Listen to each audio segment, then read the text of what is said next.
19th. Hello and welcome to the November 19th Finance and Facilities Committee meeting. Mr. Hetzel, will you call the roll? Yes. Mrs. Coates? Here. Mrs. Horn? Here. Mrs. Dimmerling? Here. Mr. Manley? Here. Mrs. Mooring? Sorry. All right. And we will continue with our normal flow of things, starting off with the Phase 2 construction update. I'll turn it over to you two men. Thank you, Madam Coach, Board of Education. We have a report for you on the high school construction, and for that I will turn it over to Mike Hilton. Thank you, sir. You gotta share your screen. I sure do. Stand by.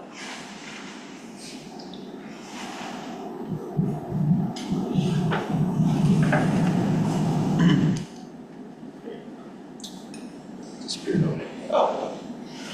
Well, I would hope if I allowed you to share it, huh? Okay.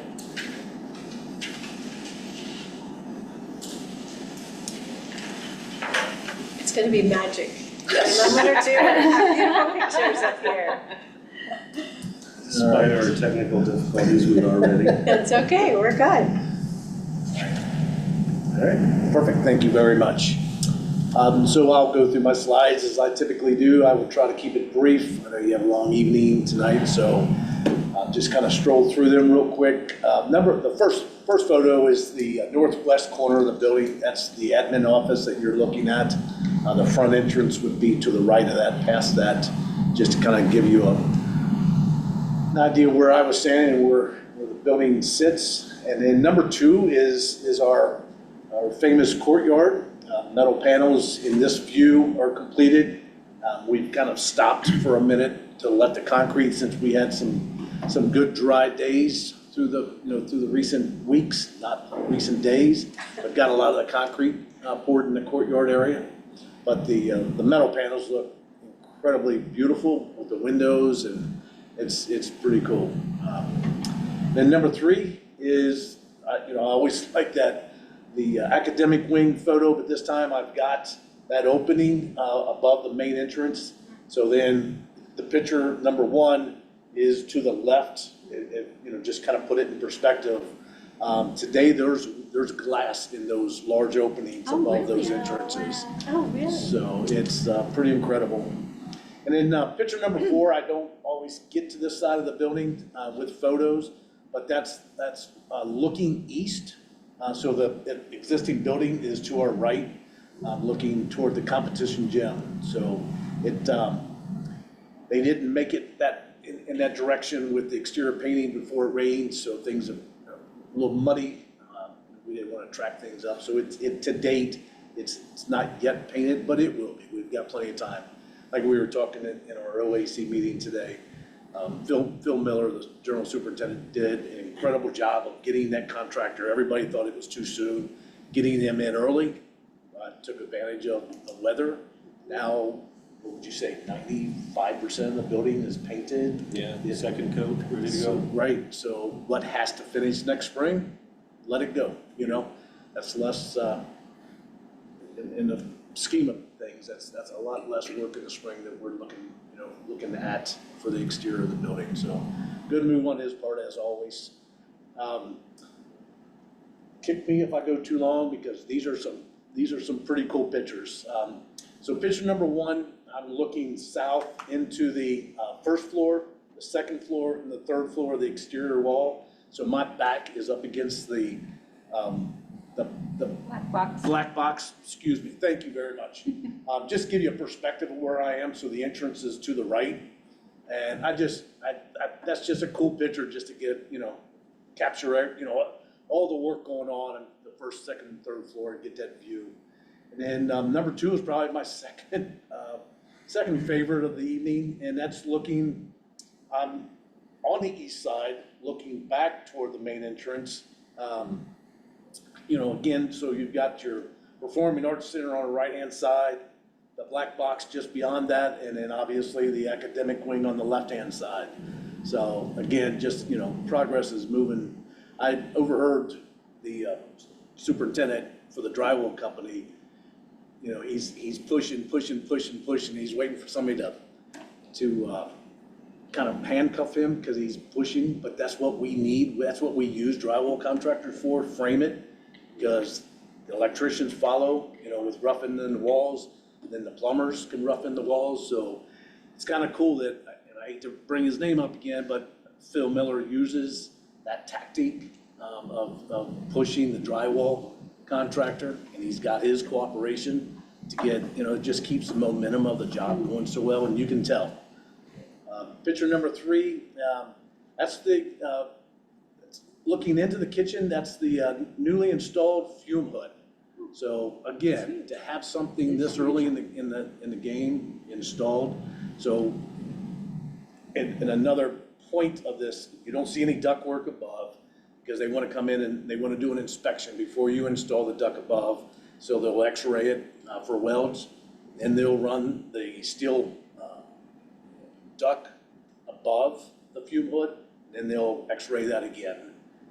So it's timely that it's installed already, and before we know it, we'll be there. So it's working out very well. And then I'm taking you into the Performing Arts Center with the interior framing. So that's the demising wall, so you'll walk down both sides. Obviously, the seating is in the center, and then that's the west side of the Performing Arts Center. So a lot of good progress, moving out of the academic into the north end of the building. And for scale, if you look at picture number 2, the orange that you see there in the middle bottom of the picture, that's a lift that goes about 30 feet in the air.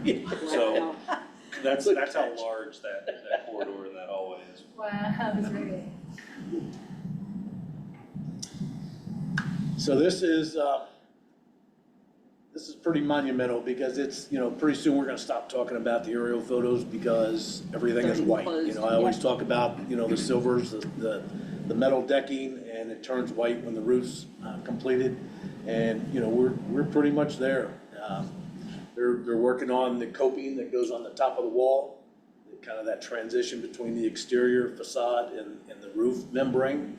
So it kind of caps everything, and they're working around the building. I mean, it's a huge building, so it's going to take several weeks for that scope of work to be completed. But fortunately, they can work through the winter, whereas they can't necessarily on the membrane because of the glue. So, Can I ask a question? It's white. A lot of roofs are black and absorb heat. This is So white. Should it help us from a, right. So they Deflection? stopped going with the black. oh, they have? They have. So they're two completely different. The black roof that you see is called a modified bitumen, and it's like a tar paper Yeah. that's actually tar. It's harder to find leaks. It doesn't last as long. Okay. This is extremely resilient. These are typically a TPO or a PVC material. It's a single ply membrane. Interesting. And they have a better warranty. They last longer, and it's easier to find leaks and things. So they do. If we looked at a picture from months ago, it would look, well, you see on the right, you can see the field house and the gym, how bright white it is. Yeah. And the middle has been done for a little while, so you can see the difference. It does fade and collect a little bit of dirt, but yeah, it's a much better product. It is, absolutely. Wonderful. All right, and we'll move right on into change orders, and we're still sitting at 1.6% overall, which is fantastic at this point in a project of this size. A lot of those were originally due to site conditions. We do have 35,000 of owner requested change orders to speak about this evening, and that is 100%. That's one change order, and that is hauling spoils offsite. So this is all due to the south lot and the unsuitable soils that were found underground. We had Russilli kind of swoop in and save the day on that project to get that lot usable at the end of the summer. And as a result, we did pay for them to haul a lot of unsuitable soils offsite. It's mostly pea gravel that was underneath the old maintenance building and the central office building, and it's not compactable. So whenever you do a parking lot like this on a new site, you have to do a proof roll, and they roll a big truck across there and see how far it makes indentations into the ground. And it did not pass that, and we had to go back and remove soil, and there were reasons it took so long. But we're in good shape now, so. And that lot, by the way, is for Silly's to own from this point forward. That's good news. The percentages on the right haven't changed since last month. I think the conditions went up 1% and the design went down 1% maybe.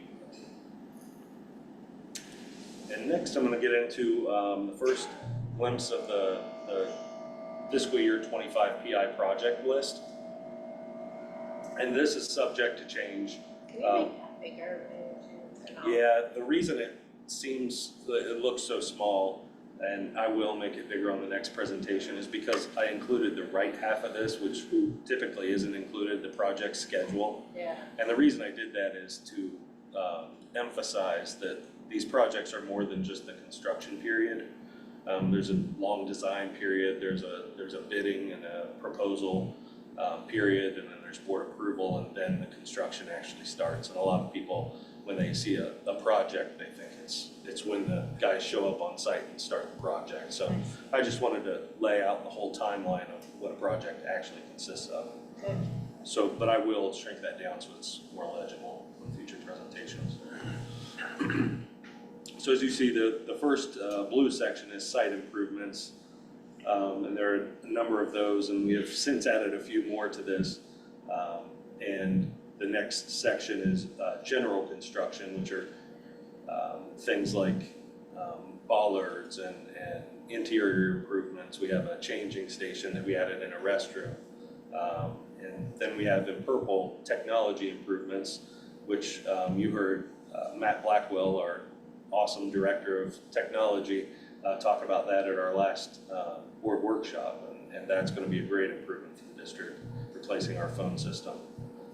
Next is athletic improvements, and these are all three of our middle schools. What this will do is add field irrigation to the middle school fields and replace the goalposts at the fields that are in disrepair. One of our fields is even missing a goalpost, so they couldn't even have a game at Middle School East this year because it was missing a goalpost. So, and the fields themselves, they had to move middle school games out of district this year because the fields were so hard that we didn't feel it was safe to have hold games on them. So these are efforts to make our fields safe and playable and usable for the district. And it's not to have them be lush and soft 3 inches down. It's not cosmetic, it's more safety than cosmetic. Got it. On the next page, you'll see mechanical improvements, which will typically eat up a large chunk of our PI dollars, especially because we have a lot of deferred maintenance in the district we need to catch up on. So you'll see a few boiler replacements and rooftop unit replacements here, and a chiller replacement, and some other chiller repairs. You'll also notice, in general, some of these projects are already complete. And that's because the PI dollars, it's not mandated that we spend them over the summer. If there are projects that we can get done while the students are in school, then we'll do that so that there's not this big influx and bog down during the summertime. So after mechanical improvements are the architectural and engineering and permitting fees associated with all these projects. So I itemized this out because it is a large chunk of money, and PI dollars do go to these fees. So I wanted to make sure it was on the sheet. And then there are a few non-PI fund improvements as well.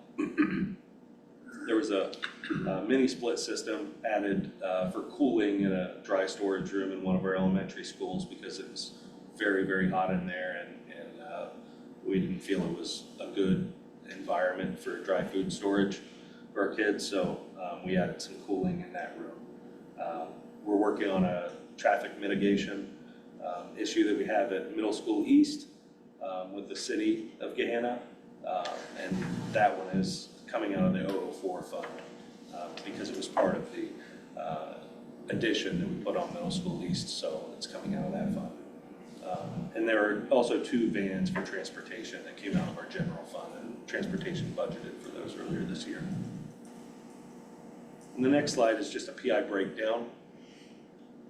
So on the left, you'll see the estimated costs for each trade, so site improvements, we have 255,000, general construction 125, technology 350, again, that's the phone replacement, athletics around 240, transportation, this money has been spent, we've purchased these buses, thank you for that, it's a great improvement for our transportation team. The mechanical improvements, again, it's always a large chunk, it's showing 29% right now.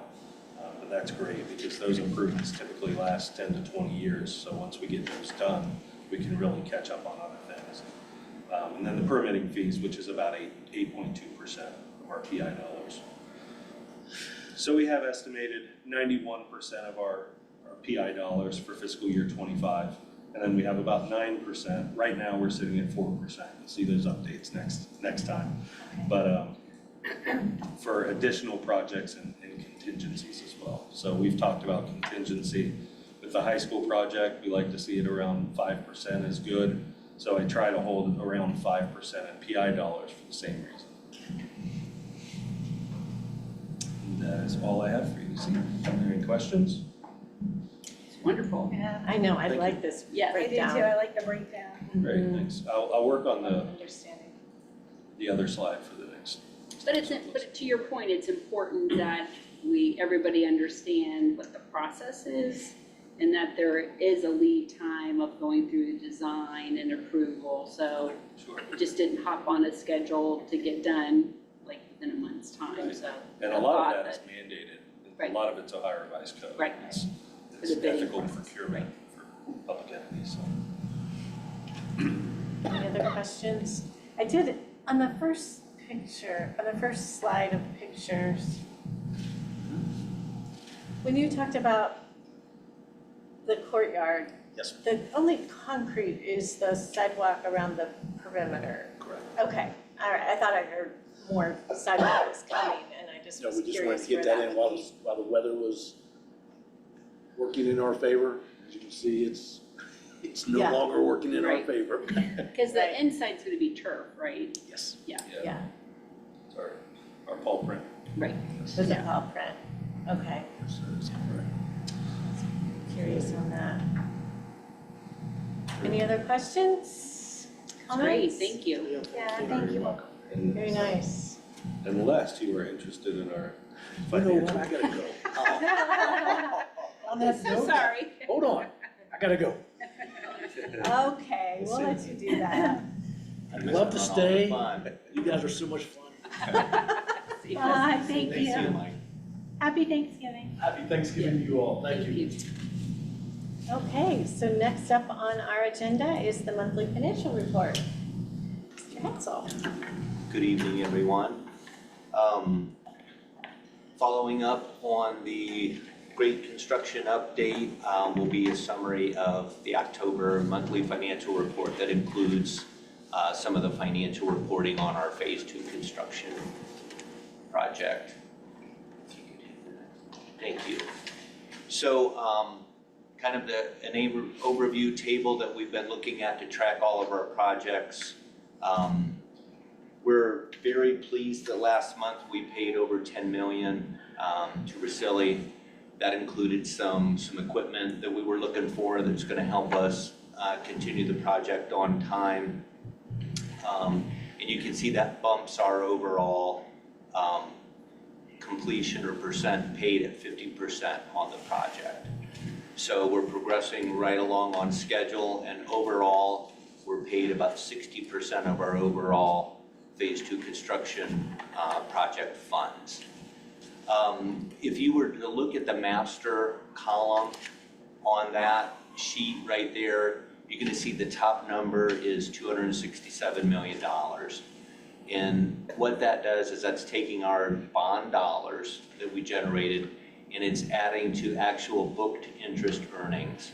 So what we're going to have following this slide is kind of some information in more detail about how our investment performance performance is helping us to accomplish the goals that we need to achieve in all of our construction work.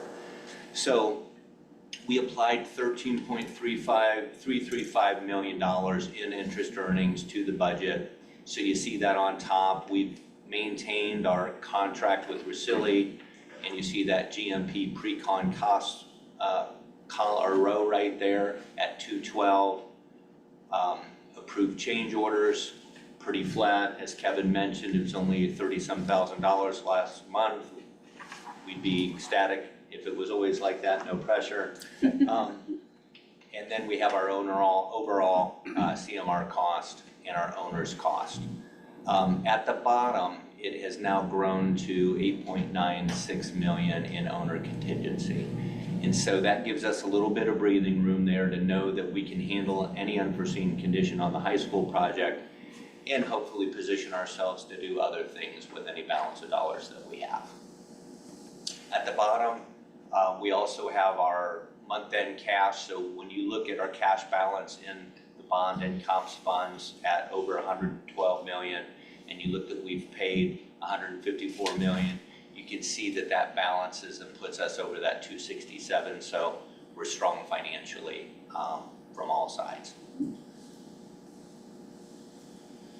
So this is kind of a busy slide, but what I wanted to do is take the opportunity to share with the board that we did conduct an arbitrage review of all of our investments. So all the bond dollars and all the COPS dollars that we have received and invested since we received them in 2021 have been accounted for in a study with our bond counsel, Brooker Great.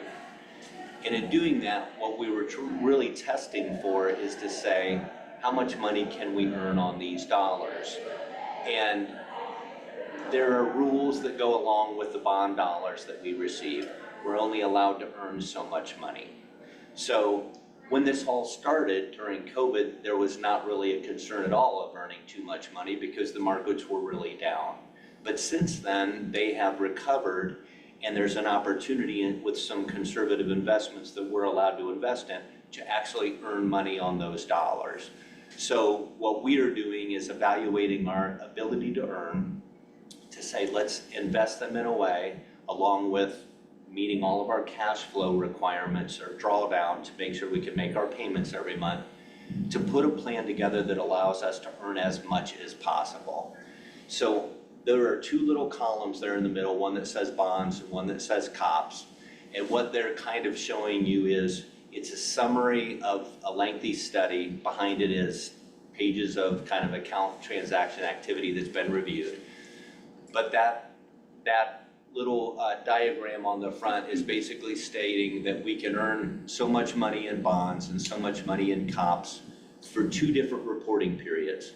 So the IRS has a period of time that they watch our activity for 5 years, and then once we exceed that, which will be in March of 2026, meaning we're almost done with the project, but we're not there, so we'll still have dollars. And so they've tracked all of that with investments and cash flow to determine how much we can earn. So that is a long-winded way of saying that in combination between the COPS funds and the bonds funds, which are two different types of funds that make up this overall portfolio of dollars to support a construction work, we have the ability to earn over $17 million. And so right now we have actually earned over $13.335 million, and we are trending towards hitting that mark. And then if we hit that mark, that means we might be 4 million more than we have now. So in the slide before, when you look at the 8.9 or 9 million that we're looking at, could be looking at 12 or 13. Now some of that will likely go to the high school as we're closing things out. We may run into a couple of needs that arise, but that's looking to be a strong balance that we might be able to do something productively with. A couple of key bullets at the bottom. So our strategic goal is to exceed 17 million. And we want to actually invest in a way that ensures we meet that. So I put a little column here. This is my own little, I thought I'd do something interesting on the side. Noah Lyles won the 100-meter gold this past summer. And if anybody watched the tracking of that process, he was the slowest first third in the race. So he really got off to a bad start, kind of like we did with COVID. It kind of put everything back. But his second third of the race, he was the fastest. So that caught him up. And what he did do was run through the tape and he leaned in. So what we want to do, and what in working with bond counsel and our investment partner Red Tree, we just want to inform you and the public that we may run through the tape to ensure that we earn as much as possible. If we do, that means we earn more than we were allowed to earn, and then we give that money back to the IRS. So we are building a plan to earn as much as possible, and because we cannot always be precise and just stop it when we hit it, we may go over and there might be an action that I go back to you to say, hey, we have to pay what they call an arbitrage rebate, which is actually a good thing because that means we earned as much as we could on the dollars. And it's not money we lost, it's just money that we need to, that we went over. And we're not allowed to make. Right. Yes. Right? So that is our plan there. I'm very excited about it. Red Tree has been a great partner. It's really worked because we talk to Russilli every week, draw schedules, making sure, okay, what's the bill gonna look like? What's it looking like 6 months down the road, 12 months down the road? Working with them building plans, and as investments move, we move with that to make sure we have the ability to pay, the ability to invest. We're also going to look to scale back once we get to the very end. I put a note there about there is an investment product called a slug, and that's a short name for state local government series securities. And what they do is they don't qualify against the arbitrage calculation. However, the reason we're not sitting in them right now is because they don't earn nearly as much as the other investments. So once we get closer to the end, And we know we've hit our then budget. then we want to shift down into some slugs, and then maybe we still can even exceed that a little bit more. So we're going to see how that plays out. But that's the activity that we're working on right now, and I think that it could really, all intents and purposes, be a benefit for us. Can I ask you two clarifying questions, really probably just for me? The end is March of 2026, is that what you said? March of 2026 is the first 5-year period for when the bonds were issued. So that's kind of an IRS tracking period. We were hitting some spending goals within that period, and we have to report out what we earned and what that activity was. That's not saying that we'll be totally done, It's just a reporting time. It's a reporting time. But that's when we can hit up to that 17 million, or no? We will mostly be there. We will have a little balance of dollars following that. So we will know if we are going to hit it by that date. We might run into the next 5-year reporting window, and we might only use it until we close the project out, so for example, on the high school project, if we move into the building in December of 25, students start January of 26, the building is closed up, then we start doing site work, and we'll demo the building, install the parking lot all the way through up to the summer of 26 in August. Then there will be all kinds of landscaping, punch out, and all that kind of stuff that goes with it that might take us into October of 26. So from the March 26, now all of a sudden we're 6 months into that next window of time that we report to the IRS. We just have to track it. And then if we have any balance of dollars at that time, that's when we would direct them towards another project and also be tracking whatever activity we have associated with that. Okay, and I guess that was my other question for clarifying, this 17 million is going essentially to construction projects, correct? It stays in the 004 account So for it can bond project. only be for that? Yes. Okay, I just want to make Yes. sure, because that's a lot of money, and it sounds like we have a lot of extra, which is it's great, that we're doing this, but just an understanding of where it must go Correct. in our budget. That's a great point. Okay. Yes. And I think that we originally thought we would make 6 million in interest earnings when we were doing is that my close? I was thinking it was 4, way back in one of our In late 2020, night probably meetings. it was. I think Or- so too, because it was updated last summer So Okay. before that, it was probably in the 4 to 6 range. Okay, And then last summer, they updated it to 8, and now we're Yeah, yeah, trending this way. so doubled and now we doubled again. Yes, Which when we put the middle schools on hold to finish the high school, Right. now when that project's over, to know that there might be more there. I'm not saying we can go back 100% to what the plan Right. was, but there might be other stuff we can. Yeah, things that we had to. Yeah, I just wanted to clarify where it had to go. right, Yes. that's what has Yep. to go in the Yes. building. And we'll be coming back to the board in January with a list of the projects that were deferred to get your input onto how to prioritize which ones to put back and at what scope. Okay. This is really good information. Yes. And the time and analysis and working with our partners, I commend you for. Good Yeah. stuff. thank you. Great And job. they've been great to work with. Everybody's been very cooperative, and it took a lot of information. And the great thing is we were really able to account for everything, and our books were accounting for everything. So Michelle White had done a good job of properly accounting for all of those things in our system that aligned in a way with all of the statements and all the transaction activity that occurred outside of that, so. Do you get any sense from Red Tree, their feeling about the markets for the next 24 months? I think that everybody is starting to believe that we're going to be scaling back. And so the window that we're looking at, I think will be strong enough that we can still be earning at a high level. Okay. I think the bulk of our investments for this project will probably be like the 9-month window as far as placement. Because you of have the things. maturities staggered to line with the They're all draw staggered, so schedules. then we can I'm pull and pay. The yield of future investments, that's what I'm speaking to, not necessarily the time frame of them. Right. The stock market's been a little volatile for the last 10 days. Yeah, well, and it's dropped. The feds have dropped, and they're gonna continue to drop just a little bit. Right. So you're on it. But with Red Tree, they still are feeling confident that we can achieve Yes. this. Okay, Yes, that's what I was trying to ferret out, right, like. yes, they are, and through all of our estimation, we had trended when we worked with Red Tree and Bricker to say, if we can continue to follow our plan, what will it look like? And so it indicated that we could get there, Very so. good, Yeah. nice. Shifting gears to our monthly October report, from a revenue perspective, we have a little bit of a downtick, as we had talked about before, is, our utility personal property is still not where we want it to be as far as collecting that.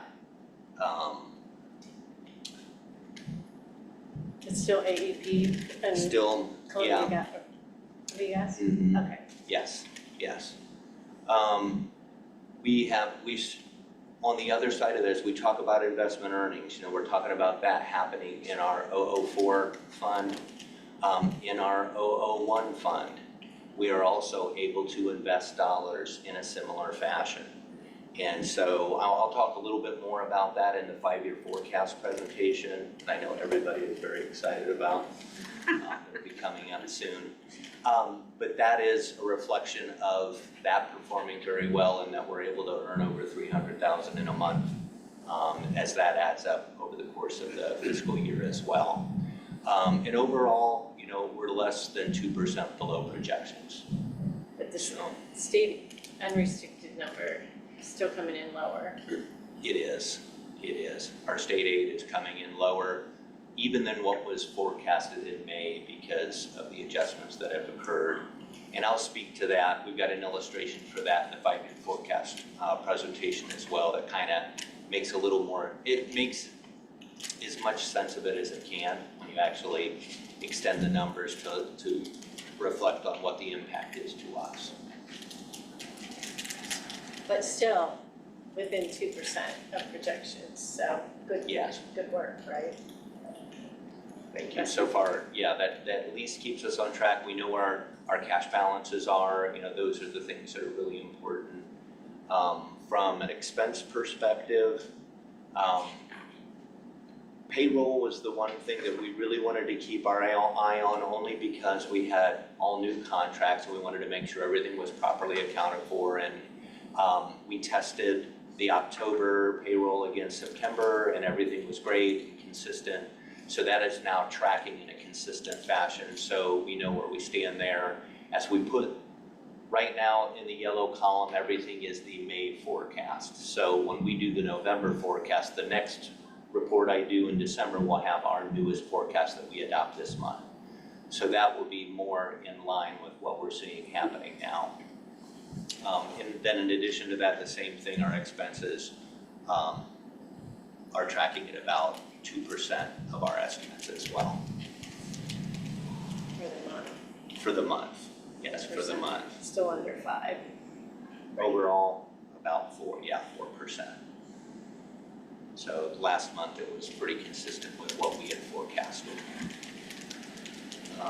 And then in summary, we still have a strong cash balance. Our ending cash balance is just under 65 million. And that's a reflection of kind of how our revenue cycles work. So a lot of this information is timing. And so you'll start to see the cash balance go down, but then we'll get our next round of tax advances and things like that. You'll see it pop back up. So right now we're sitting at about 65.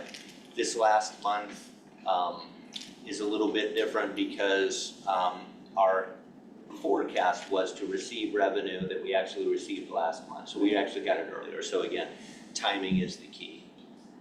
From a PI perspective, just some expenses related mostly to the work that had been booked over the summer and performed over the summer. And we're sitting at a little over 1.46 in cash in our 003 or permanent improvement fund. But as you just shared, most of that is spoken for. Right. Except Yes. And then that really ends this presentation. What's attached are all those detail reports for anybody who wants to take a look at those. love them. Yes.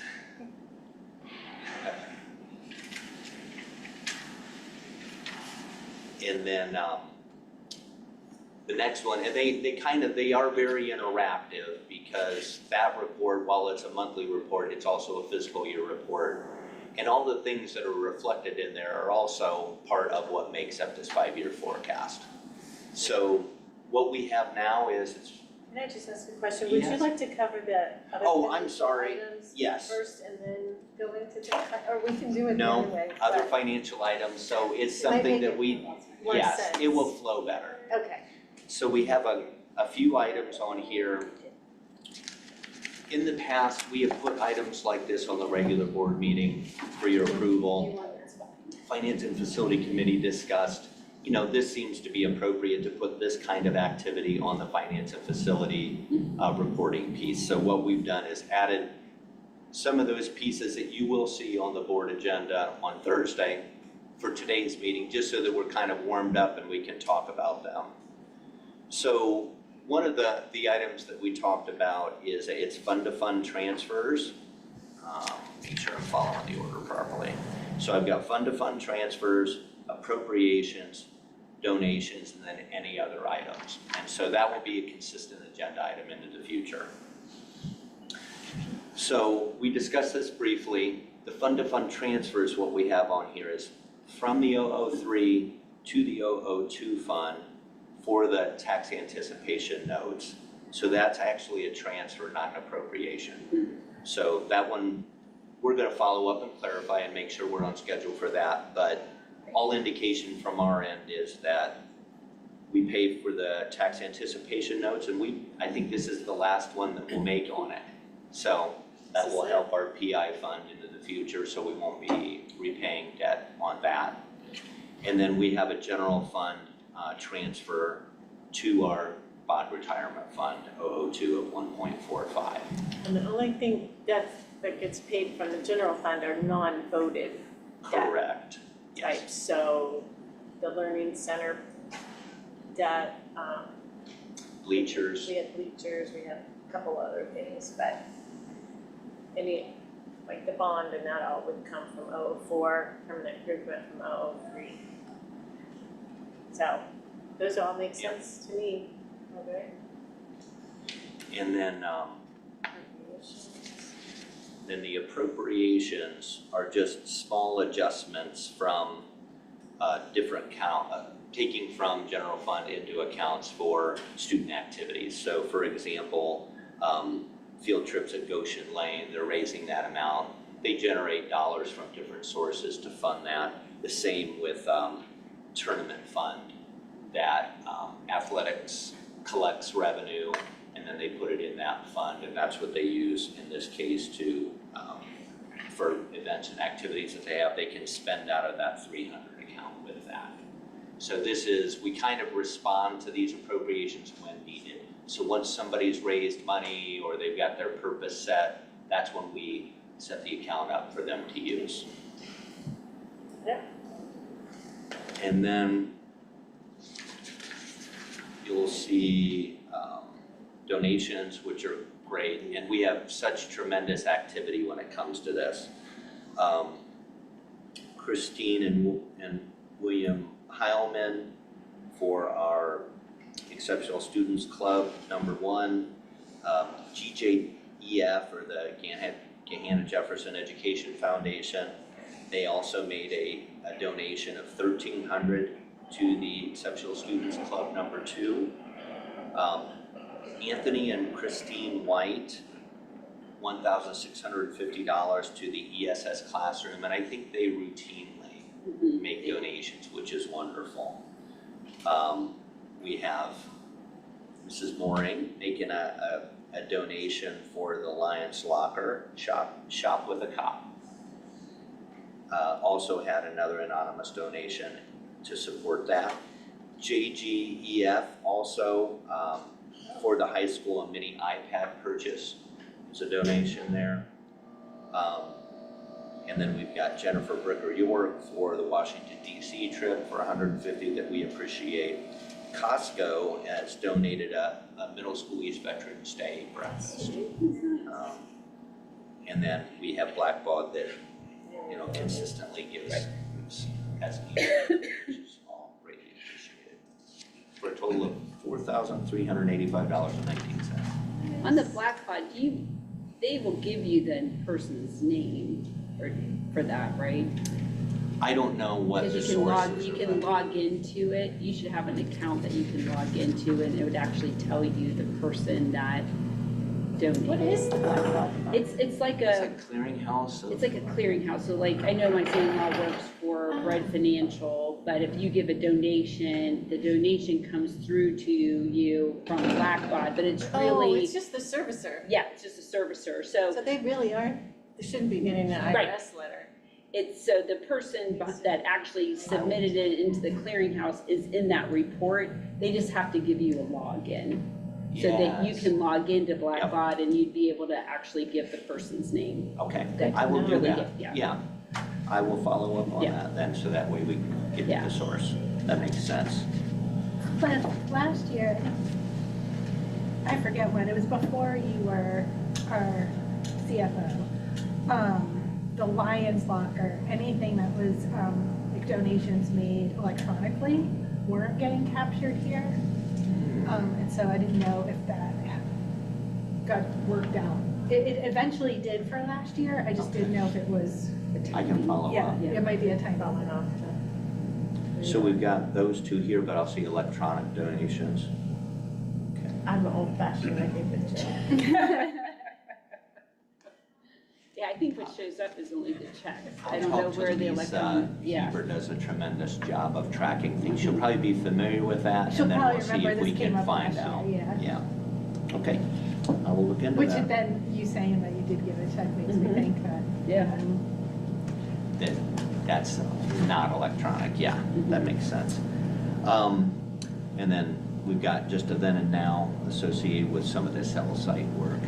And I think a lot of those things in that scenario, for example, when you've got a balance sitting there, then you have activity and they don't align and you need maybe more things done than you knew at the time. That's what that's kind of recovering for. Looks like they started service in July and they didn't even probably give you enough information to create a PO until I October. think they provide consulting services, so they're kind of our broker, or they're involved in the cell. But when they do more things, so if we have an arrangement with them for the year, if they do more and they need to do more, especially because they've helped us a lot with moving our towers on the high school site and things like that, that just kind of comes through. And while we have a PO with them, this is a little bit different work. Is that fair to say? Yeah. Okay. So that's kind of Makes how sense. that happens. All Okay. right, great. Now, we Okay, get all right, thank you. To Now do- the main event. Yes. the 5-year forecast. So the moment we've all been waiting for, the 5-year forecast will be unveiled. We had presented a draft last month, and based upon feedback from the board and internal discussions with Dr. Deagle, cabinet, staff, working with some of our third-party vendors that have an impact on this, we were able to update a lot of aspects to this, and I think which gives us a truer picture of where we stand as it is today. Again, this 5-year forecast is like anything, it's a snapshot with all the information we have today. We know that things can change from state funding to different things, but as it stands right now, we took a pretty deep dive into a lot of these areas, and I feel like this is going to give us a truer picture of where we are.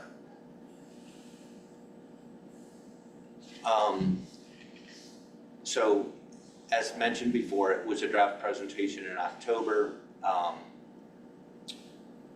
What we really wanted to focus on was not, we received feedback from you, and internally we wanted to review things to see if we could harden some of our numbers and our forecasts, because we are deficit spending. And what that means is if in a year you spend more than you bring in, that's considered deficit spending. Even if we have a cash balance that's solid, they can carry us forward into multiple years. Because at some point that would run out. At some point in time, we run out. And it's also, an indicator, right, that you're a little bit out of alignment, so you need to be paying attention to some of those things. So that's what we took it as an indicator to focus on some areas. We also like to follow the cash balance. So we know at a minimum, we like to keep what they would say 60 days of cash on hand. And then all of this has led really to a possibility of a fall 26 levy potential. And so we can kind of walk you through that, knowing that all the updates and clarifications from the last draft forecast presentation, what we did was break down on the revenue side. It's the utility personal property tax, the pub tax there. We looked at investments and we looked at our state aid and updated that calculation to reflect more accurately in the forecast. Then on the expenditure side, we evaluated our purchase services, capital outlay, and then personnel services and benefits. So in looking at our revenue, for the first time in a long time, our utility tax income is going down. It typically trends up. So what happened this year is you'll see in the left, you've got our base market value. Our key companies that provide the utilities in Ohio are AEP and Columbia Gas. And that shows you what the market value of their equipment is in millions of dollars. And then there's another category, and that other category is made up of those 5 entities there, electric co-ops and things like that operate on a smaller scale, but still provide services in Ohio and still are subject to some of the taxation revenue that we would receive.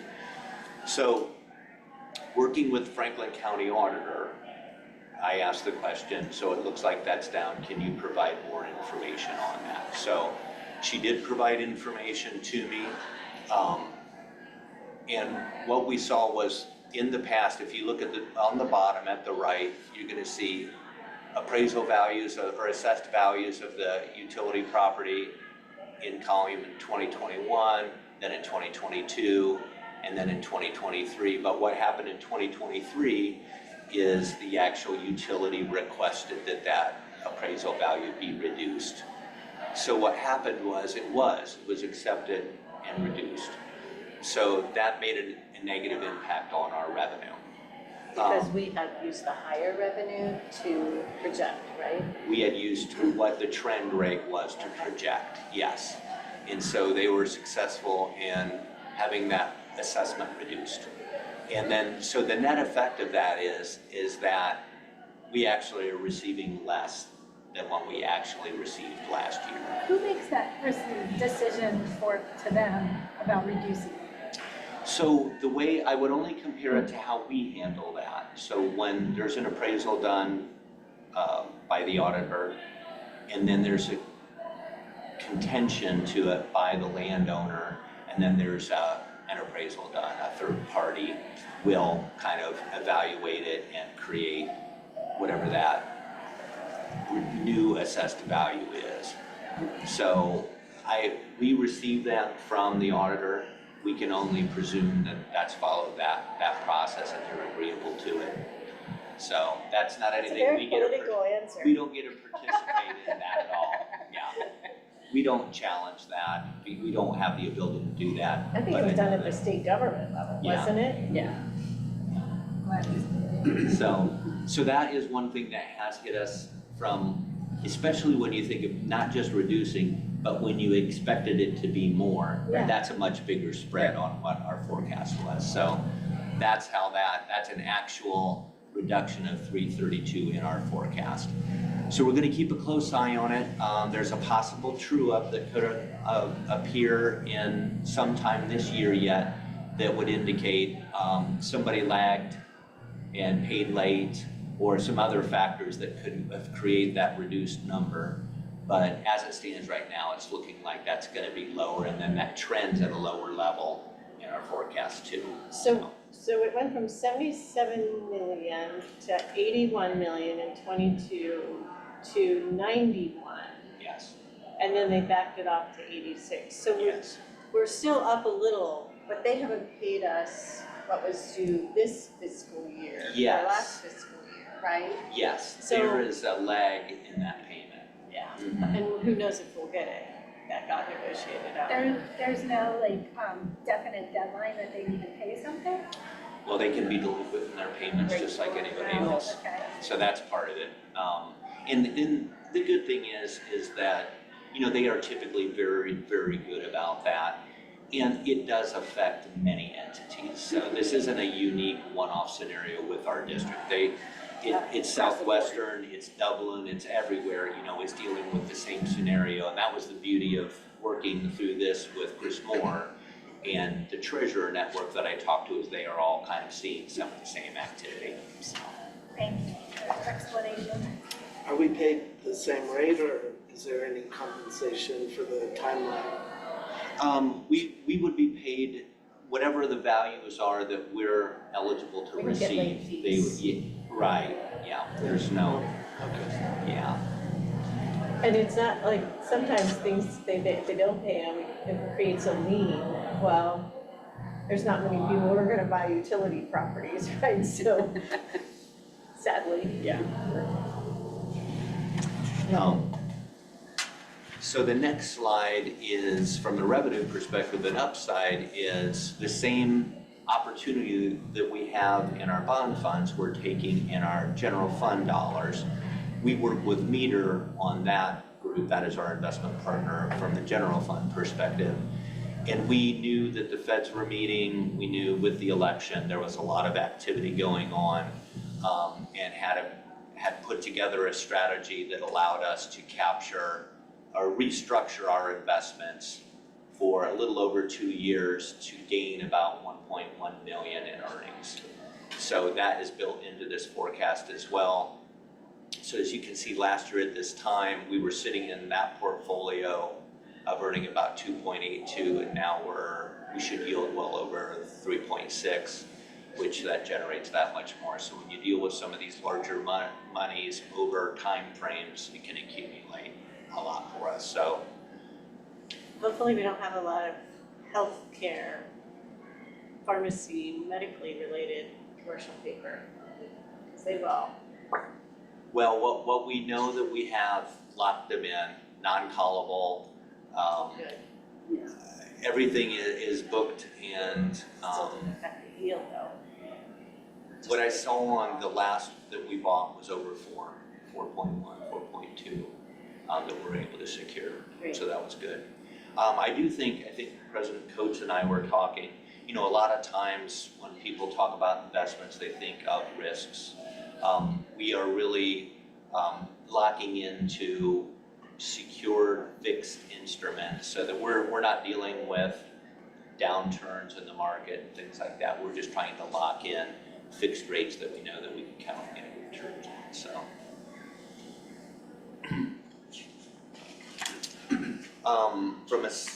From a revenue perspective in the area of state aid, this might be maybe hard to see. If anybody were to go onto the site and pull it off, maybe they could read it a little bit better. What I wanted to show was on the left-hand side, and Dr. Deagle shared this with me because this was issued from kind of a state publication, of showing how our fiscal year 24 state funding by these different base cost and other categories were coming into the state on average, and how they were changing.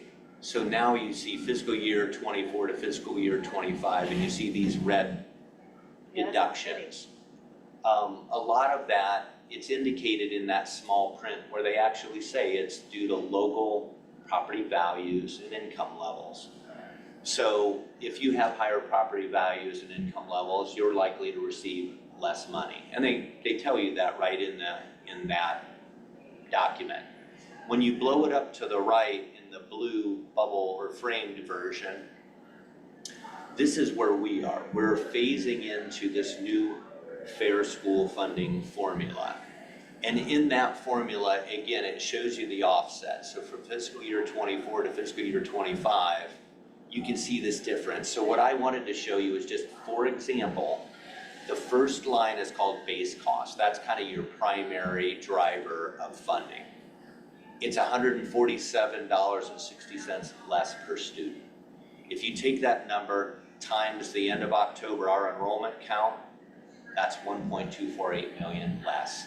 So right now, based upon what we're getting paid, it's 1.233 million less.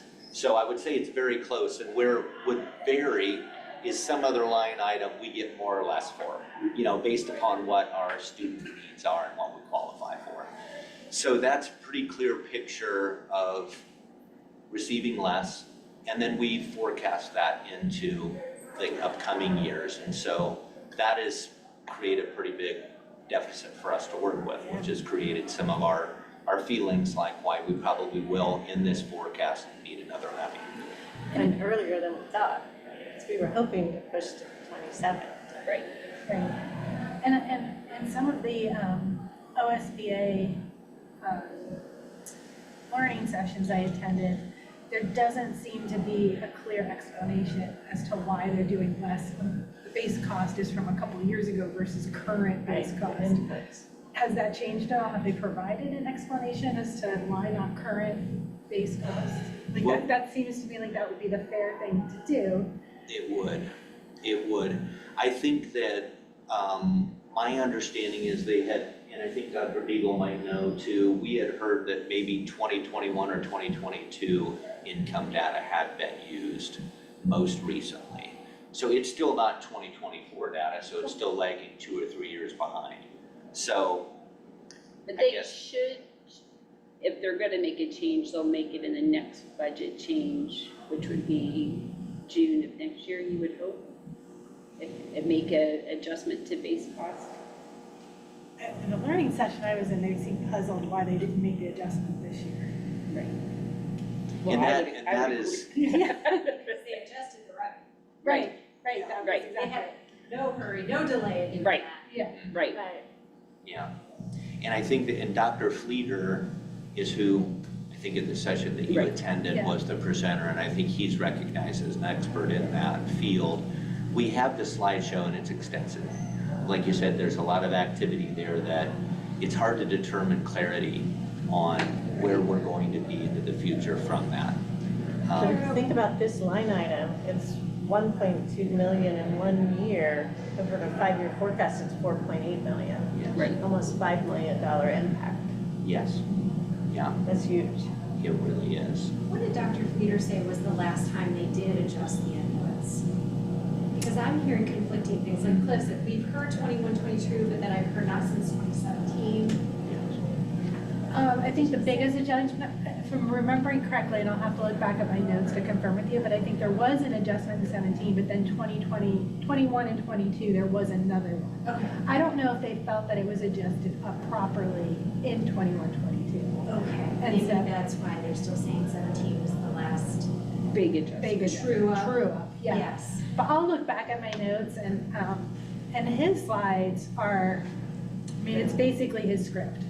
So like, it was a great, if you didn't get to go to that session, I highly recommend looking at the slides because I felt like I was reading the teleprompter by looking at the slides. So it'll give you a lot of good. Okay. I can share that on the board update. I pulled that down. Yeah. That'd be great.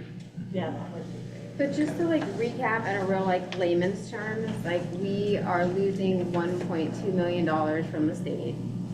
Essentially because they are looking and saying that we are a wealthier district. Yes. And so therefore they're going to take. But in all reality, there's nowhere for that to come from. Right? Other than Other local than revenue. adjustments we make to our Yes. budget. Like there's nothing that's necessarily Reduce offsetting that. expenses. I mean, they were literally saying, we're gonna give you this much. No, actually, we're 1.2 less. That's it. The Okay, only I way just we wanna can- make sure everybody understand, like, that anybody listening understands that it was not a choice that we made. It wasn't a budgeting thing that we did. At one point, it was said to us in the previous 5 years, we're gonna give you this. And now they said, actually, we're gonna give you 1.2 million less. Per year. And I would say, Megan, yes, and their formula is off because the base cost isn't archaic. Yes, I And then understand. I which was adds just even to- trying to make that even smaller. I understand exactly what you're saying, but to the point that like, whatever their formula is, the point is, they said, like historically, they were going to give this much. And now they've come back and said, actually, we're gonna give you 1.2 less. While expanding vouchers. Yes, Right. to put that somewhere else, not And within while ours. all of our service costs increase because everything in the market increases, so that separation occurs there, that too. We're required to do a lot of things that are gonna continue to cost more just simply because it does, but their funding doesn't necessarily adjust to that. Right. Yeah, and I think sometimes too, like when we share that information, or even when we talk about it in my own home, it's like, but I don't understand why. And I don't know that there's a why to what we're going around this table about, rather than this is what it is. And at least we need to understand that this is what it is, even if we don't necessarily understand or agree with the why behind it. Like we don't have the ability to change. This is what it is, and this is what happened. Right now, we do not have an ability to change it. And to be honest with you, all we can do is forecast that we'll at least get this. We're not even guaranteed to get this in the forecast. And at, 2 years down the road, there's no guarantee, but it's highly likely we would get this and hopefully more. And So- just, sorry. So right now we get about $2,000 per student, Yeah, I think it was And- 2,400 or something like 2,400? that, yes. and so then vouchers are at 54 and 8,200, 64 for Okay. K through 8 and 82 for 9 through 9 12. through 12. So They will get those. If they leave the district and go to a private school, that's what that school will receive from the state, is the higher number. So are those amounts adjusted accordingly as well? No, good point. And if a kid comes back, we don't get the money back, correct? Like they go and then the money goes, but when they come back, the money doesn't come back. Is my understanding. I don't know if there is a time associated with that. but I will look into that to I verify. guess we've never seen that. It's been my understanding for years that once a child leaves and the money goes, it does not come back. The That's what Peterson I heard, too. scholarship is that way, I don't know about the vouchers. Okay. And vouchers at this point is really any income level, correct? It's not just Right. subsidizing somebody Absolutely. who may not have the money to go. It's really anybody at any income level. Yeah, Which it's is a when- sliding scale, but it's still, you still get money, no matter what you do. And to add to the voucher, at the Senate Education Committee meeting today, I want to go back and look at the testimony, but someone proposed, like, I guess there was a group of schools that aren't public schools that were left out, that they're asking to be added into that voucher program. So the additional types of schools being added in, that they. Is that charter? I think so. Charters. Yeah. So just something for us to watch that will impact our forecast, if it happens. So, Some of the other key points, from an expenditure perspective, electricity is going up, we know that for a fact. So this is not the tax side, this is actually the cost of a kilowatt hour for our usage in the district. So, wanted to make a point of that, so we've made an adjustment of about 250,000 and increased expenses, which is red. We are going to be bidding for supply this summer, so there's components of electricity. We can get some value on a component of it, but overall, one of the larger components of the kilowatt hour is what it's going to take for them to build out their infrastructure. And it's our understanding that AEP has intentions of having to grow their infrastructure by like 15 billion over the next decade. So what that means is that it's got to be funded, in their own way to get that accomplished. So we'll feel that in paying for electricity. The other part of it is we actually, with having the high school running and building the high school, we're trying to build in just a cushion. Maybe we won't spend all of it, but we need to know that we will be spending more in that area to run that site for all of that activity that's going on. We evaluated some of our purchase services and were able to reduce those in the forecast of about 350,000. I'm gonna do a comprehensive review of all of those account codes. We'll do that in spring for the board. And it really goes in hand with all of the subscription software services we're looking at and consultants and all the things we're reviewing. So it's an ideal time to do that. And also when we were talking about the state funding, the 5-year forecast, the good thing is we do a May forecast. So when we sit down and we talk about these things and we gather more information and we receive money in January, February, we can see, does it change at all? And maybe it does adjust in some way, so we have an even better forecast in May. I do like seeing that in the things that we can control, we're really managing our budget well. It's just those things that are out of our control. Yes. And really the timing of the reviewing some of this stuff too is in advance of when we build our budgets out for the spring. So we'll try to have those conversations internally to make sure we're, being as conservative as we can on that. Our outlay in the prior forecast, we were able to reduce that forecast amount by about $400,000. And there were some big costs in there that included the phone system. And so after having talked to Kevin and Matt, we looked at that tech plan and made that adjustment. But I also want you to know, I think we're intending on having a technology presentation to talk about all the things that we do in that area, because it's such a critical piece of what we do. And there's a big cost associated with having all of that tech. So. And then personnel, staffing. In our staffing strategy, we had presented and laid that out before. Fiscal year 25, we had 28.3 FTEs move into the general fund due to the loss of ESSER and title funding. And then along with that, we added 11 FTEs based on enrollment projections and our programming needs to support district staff. So that's the summation of fiscal year 25. And then we had some internal discussions and wanted to consistently, just kind of work along that vein. So we built in 10 positions a year through the balance of the forecast, knowing that enrollment growth is likely to occur as well as programming adjustments that will go along with that. Personnel services and benefits represent 84% of our expenses. So we know that this has to be an area that we're careful on just because it's such a big portion of it.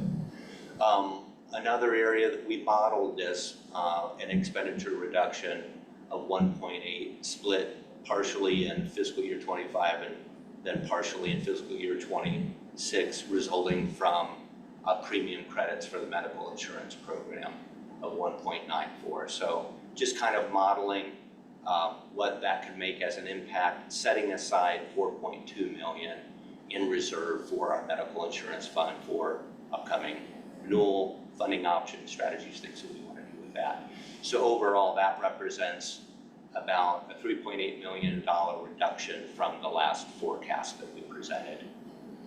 That spans 3 years. That's a total of. Over that time frame, yes. So when you think about that kind of activity and focus and the state funding loss, we're just trying to keep up with that gap. Right. If we could have kept up with our utility tax revenue and kept up with our state funding, we maybe could have pushed that one more year. You know what I mean? These are the things that That's happen. what I think about. Before you switch, can I ask you just, or clarify? So over the next, I guess, 26 to 29, we're not looking at adding administrators, correct? That's what our chart's showing. We think we're good. Right now, we don't have anything there. Okay. And then, although the 84% in personnel and benefits is high, I think, if I understand correctly, that's pretty typical of school districts and pretty typical of what is happening around the district, around the outer belt. Like, we're not drastically off, we're in comparison. We are not drastically off. Most other districts are in the 80s. Okay. And in the school business, we are a people business, you know what I mean? And that is what our That's the way I've products. always understood it over the last 20 years. It's just when we talk about that, I want to make sure that people are listening and understand that that is really the norm, but also something to your point then, that that's where we want to put our It's focus. why it's I think a focus point, 84% is the upper end, so it's Yeah. like 80 to 84. So to your point about what's normal, so we're on the higher side of normal, I think is where we're at. Yep, we're competitively paid.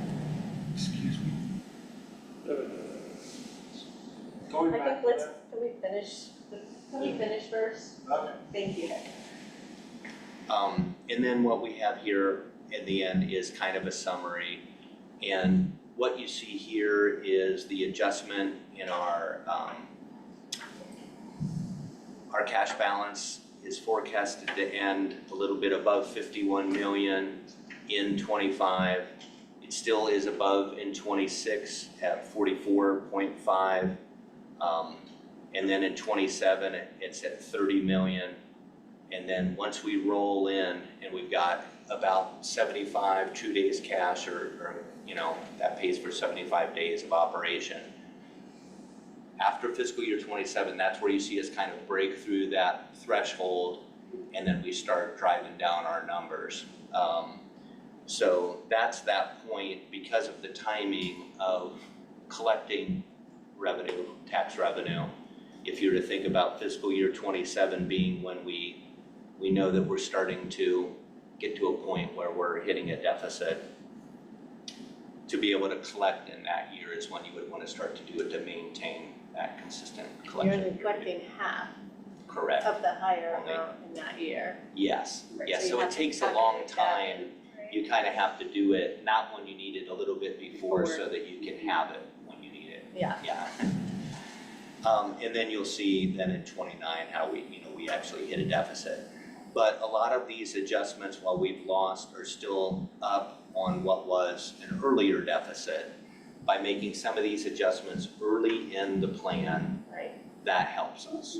So, again, overall, one of the key points is deficit spending throughout the plan. On the right, you'll see our expenditures are estimated to grow about 6.5% over the forecast. However, our revenue is about 0.42. So there's your spread. So 6 6.51, or really 6% of 120 million, it's 7.2 million a year. Yeah. You know, that's how it works.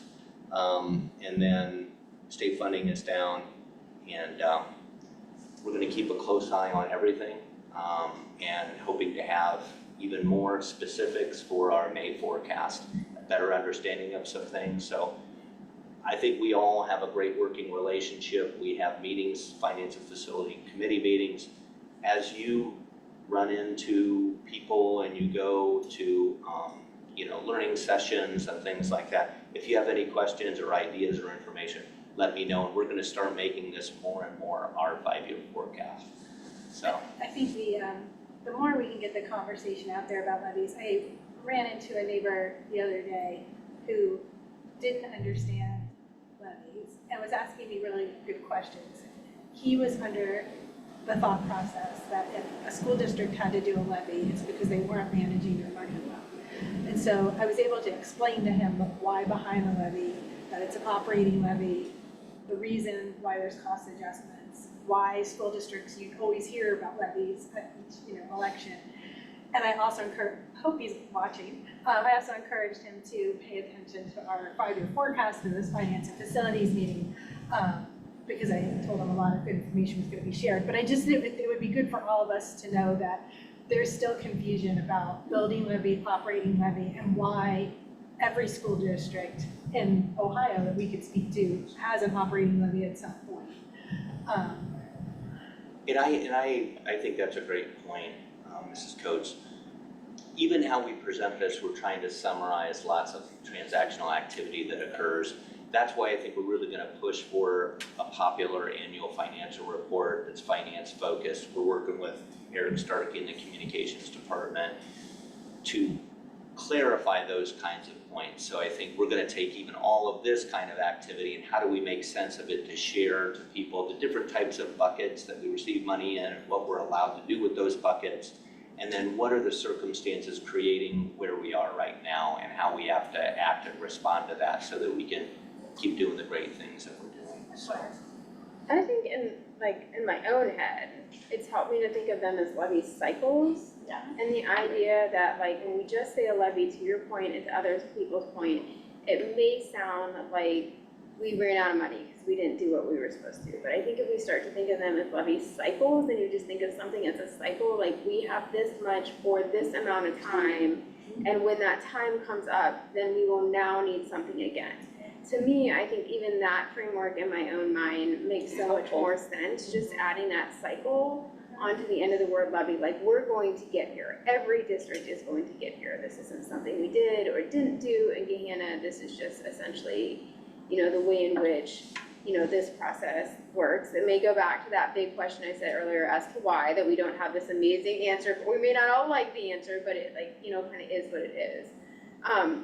I know that you said this, but if you don't mind speaking a little bit to, when I look at the blue box, or I wonder if people look at the blue box, it says that we will be deficit in fiscal year 29, and I can see that you put all that out there. And I know you said this a little bit, but can you explain just a little bit more why it makes sense for us to potentially ask for a levy in 26? Like those seem like 3 years difference. Right, in 26, if we go what we would call the fall of 26, if we pass, we wouldn't even start collections into 27. So that would be a small or a partial collection in 27. And the way these fiscal years work, what you end on is your fiscal year. So if we're not even really receiving much in calendar year, the spring of 27, when we hit a full collection cycle in 27, that's actually 28. That's actually fiscal year 28. So all these timelines are, they just are stretched out, from collection. Our fiscal year is actually the last day of the year that we're reporting to you. So that used to always be a thing when we would work internally on, what do you mean this is 24? What do you mean fiscal year 25? Well, because this ends in June 30th of 2025. So I think all of those time factors, and I think those are probably things that we should explain. Yeah, Because we'll pass it in November, right? Yes. You Yes. pay in arrears, so if the new rate will go into effect if we pass in November 26th, the new rate will go into effect January 1 of 27. So it won't be until July of 27 that you get that first pay, which is then in our fiscal year 28. Yes. So that's the, Which has us sitting at that, a balance of 23.63 cents, which is obviously not what we want. Like, when you're talking about that 28, like, Right. Yes, yep, that's where Yeah. that puts us. I think just walking through that Yes. timeline. and- Yeah, because I think there is a Mr. Maloney, sense, you like, make I a good agree. point too. Our last levy was in 2020. Well, that's what I was gonna So, ask, because yeah. I remember taking a picture of my son and he was like holding the sign, but he was so tiny. I was like, this had to have been a while ago. Like, he was so Yeah, tiny with yeah. this little sign. Yeah. So that's 6 years, Yeah. you know. And there's lots of levy cycles. When you talk about cycles, the schools might go 3 or 4 years. So, you know, I do think that there has been some prudence and stewardship that has gone on to keeping it to this level, and we want to keep trying to stay focused on that for as long as we can. And all of this does not include any reductions, which I think is important to know too. So we also have lurking out there that the state legislature is looking how to exempt certain people from paying property tax and capping property tax. So our line that we thought we had control over is now getting reached by state legislature, which scares me even more, right? Because you can see what they've already done to us, almost a $5 million negative impact just in state unrestricted aid. So And even some of the strategies Stressful. that you might use to stabilize your revenue. So they have, you know, the 20 mil floor and different things that people try to get to say, oh, if we are at this level, then we can always count reliably on that number. But now people are making adjustments all the time. So by the time you get 3 or 4 years down the road to meet your strategic goal to say, okay, this is where we wanted to get to, we don't know if things have changed by then. So again, that makes it really hard to predict sometimes. So to take this conservative path, but not having getting those kind of conversations is the best we can do right now with the unknowns of property tax manipulation, I'd say. Is that what? Yeah, I think so. With the unknowns of so many things. Right, state aid, Right. yeah. Yeah. Two of our biggest revenue sources, right? Absolutely. So, do you have more? I don't think so. I think that's it. If anybody has any other questions or. Ed, did you want to ask your question? Two things. I do think it should be pointed out that most levies, most central Ohio districts are on a 4-year cycle. So you guys should be commended with the fact that it's gonna look at 6 years. So that is, again, it's definitely not something that things are bad. It's just the way that the state of Ohio requires you to work.